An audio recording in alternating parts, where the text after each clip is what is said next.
The Lord be with you. A reading from the Holy Gospel according to Luke. Jesus said to his disciples, "A rich man had a steward who was reported to him for squandering his property. He summoned him and said, 'What is this I hear about you? Prepare a full account of your stewardship, because you can no longer be my steward.' The steward said to himself, 'What shall I do now that my master is taking the position of steward away from me? I am not strong enough to dig, and I'm ashamed to beg. I know what I shall do, so that when I am removed from the stewardship, they may welcome me into their homes.' He called in his master's debtor one by one.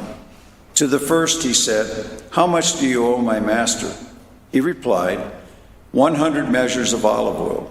He said to him, 'Here is your promissory note. Sit down and quickly write 1 for 50. Then to another the steward said, 'And you, how much do you owe?' He replied, 100 cores of wheat. The steward said to him, 'Here is your promissory note. Write 1 for 80. And the master commended that dishonest steward for acting prudently. For the children of this world are more prudent in dealing with their own generation than are the children of light. I tell you, make friends for yourself with dishonest wealth, so that when it fails, you will be welcomed into eternal dwellings. The person who is trustworthy in very small matters is also trustworthy in great ones. And the person who is dishonest in very small matters is also dishonest in great ones. If therefore you are not trustworthy with dishonest wealth, who will trust you with true wealth? If you are not trustworthy with what belongs to another, who will give you what is yours? No servant can serve two masters. He will either hate one and love the other, or be devoted to one and despise the other. You cannot serve both God and mammon." The Gospel of the Lord, through the words of God.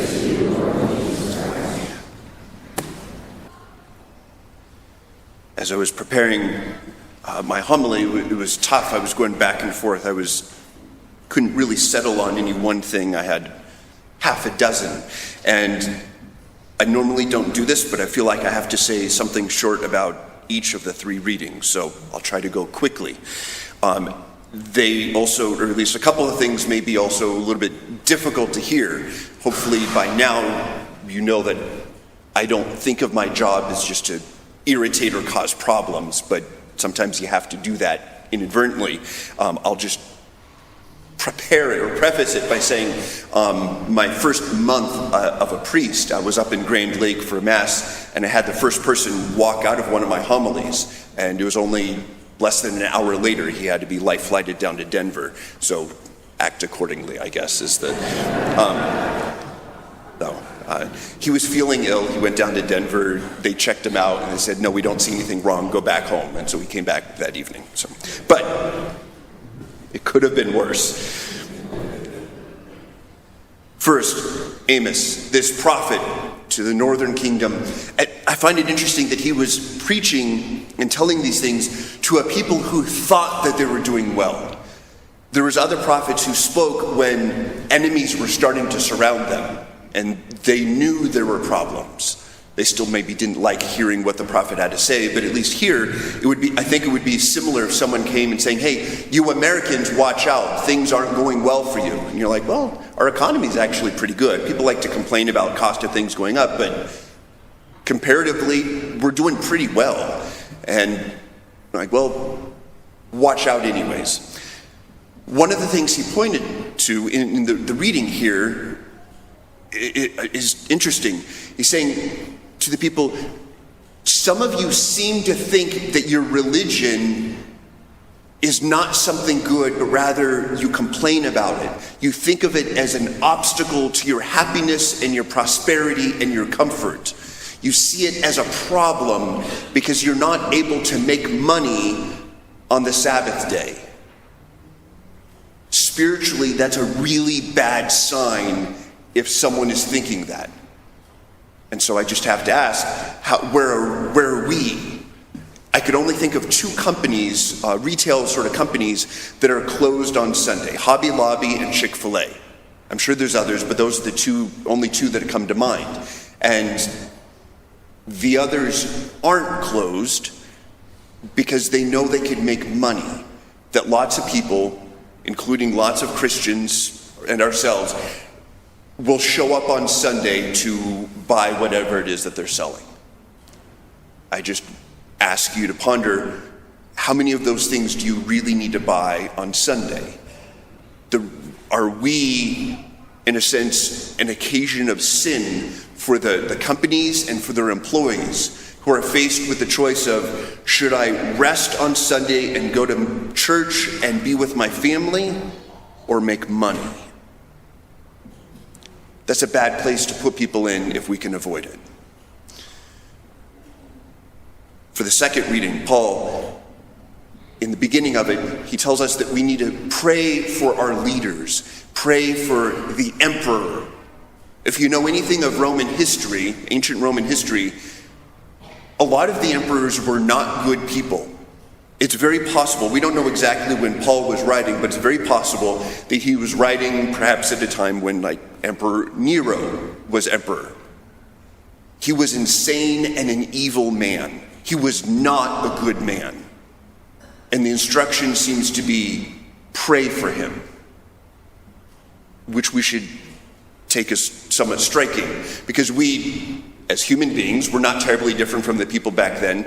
And here in the United States, we seem to enjoy complaining about our leaders, and at times even hating our leaders and people who are powerful and all of that. We saw this in a big way just a few weeks ago. There was with the violence where someone got to the point of thinking, this person is so wrong and so evil and bad, the only solution is to use violence to quiet him up. There's probably some mental health issues there as well, but that's a bad sign, and we know that that's not isolated. That's been part of our culture, and it seems to be increasing in recent years, just how quickly people want to respond to problems with their leaders with violence.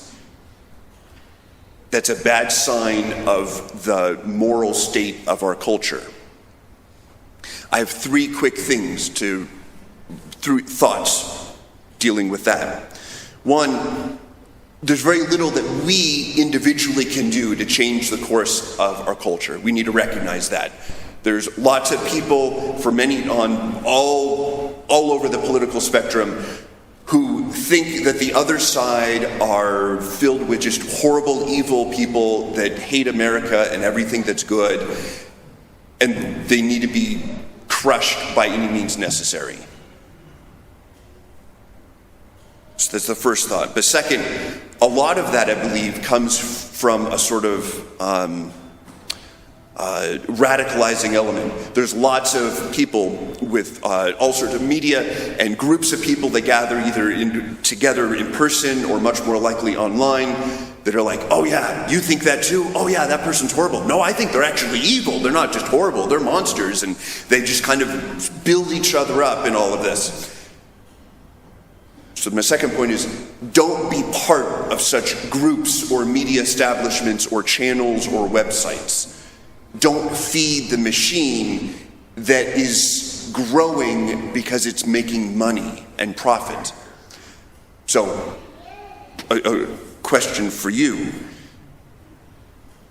Well, and I say this because lots of these places only exist because they make money. Lots of news channels, lots of websites make money the more that people tune in or pay attention or click. There's a reality, we could say, that for most of these, we are not their customers. We're what they're selling. Their customer are the advertisers that they're selling clicks and views to. We are what is being sold. And they've learned that if they can get their audience to be really upset, really passionate, really angry, or irritated, or worried about something, they tune in more, which means they make more money. They make more money the more upset they make us. So, think about your preferred source of news and commentary and information about the world and politics and all of that. Do they have your preferred one? Do they basically have nothing good to say about our current president, Trump? Is it just negative? Oh, what horrible thing has he done today? If that's all that they're able to do, and if you can't really imagine them saying anything good about our current president, I would probably recommend that that's not a good channel for you to pay any attention to. Don't give them any more of your money or your clicks or your eyeballs. Or think of your media choices with our past president, with President Biden. Did they have nothing or practically nothing good to say about him? Is it almost inconceivable that they would have anything good, or that he could do anything worthwhile that they would say, oh good, we're glad that he did this? If you can't think of that, then I would also propose that's also not a good channel or news organization or whatever to give your attention to, because you're encouraging that person's horrible. How horrible? Oh, let me tell you how horrible he is. This is going to be good, kind of thing. And that's not healthy for us spiritually, and it's definitely not healthy for our country. And I don't mean if you're like, if you could think of some positive things that they say of like, oh, the guy that we love to hate, he didn't do anything bad today because he took a day off and he was on vacation. No, that doesn't count. A snarky kind of, yeah, he did something good, doesn't count. Okay. Third, part of the problem, I believe, is that we're really, just as human beings, we're not good at this, but I think we've gotten worse at this, of being able to disagree with people or argue with people or debate about important things without feeling like we're being personally attacked. Now, there's times when people may be personally attacking us, but it doesn't mean that we need to react accordingly, which is really hard. I'm not good at this. And we also have to recognize that in any discussion about these things, there's two people involved, and you can't really control them. But I think we could do better ourselves. So I ask you to ponder some of the times maybe in the past that you've had discussions or arguments about things that really matter. And how did that go? Did you take it personally? Did you take it as a personal attack and you acted like you had to defend yourself at any cost? Or were you able to sort of step away and recognize, no, this person is speaking from their viewpoint. I wonder how it is that they came to believe what they believe. So this could be a good exercise, I encourage you. Think about and try to find out when you're disagreeing with someone, how is it that they got to that point? Try to step into their shoes and see how they think. And not fall for the easy trap of, oh, well, I know why they think that way. It's because they're stupid or corrupted or horrible people, or they just hate people, and they hate whatever's good. They probably hate kittens as well. That's why they think that. If we come to that point, we've basically given up, in the sense that we can't reason with someone who's completely crazy. But assuming that they're acting that way or voting in that way or believing that way because they're horrible, evil, crazy people is intellectually lazy. That's the easy answer, but it's not usually the correct answer. There's reasons why someone comes to that position. If we're not interested in finding out, then we have very little chance of ever persuading them otherwise. So that's my encouragement for you. Try to figure out, why are they there? You may disagree with them, fine. They may have bad reasons, but if you can't understand the reasons, then there's not much more we can do. Finally, with the gospel. There's multiple ways that we can understand this idea of, at times, a dishonest or perhaps a shrewd or a cunning servant who recognizes he's being fired. And he takes the little time he has left to work with the debtors that his boss has. He's sort of like a manager. And he says, here, we're going to do a little bit of corruption, but I want you to take half of, you owe now a fraction. Give me what you owe, that letter. We're going to tear that up, write up a new one for something less. He wants to make friends real quickly while he has time. There's multiple ways we could understand this, and I think Jesus gives us some of these puzzling ones because he wants us to ponder them, almost to lie awake at night thinking, like, what on earth was he talking about? I think that's why he gives us confusing ones at times. Yesterday I heard a different way of pondering this story I presented to you.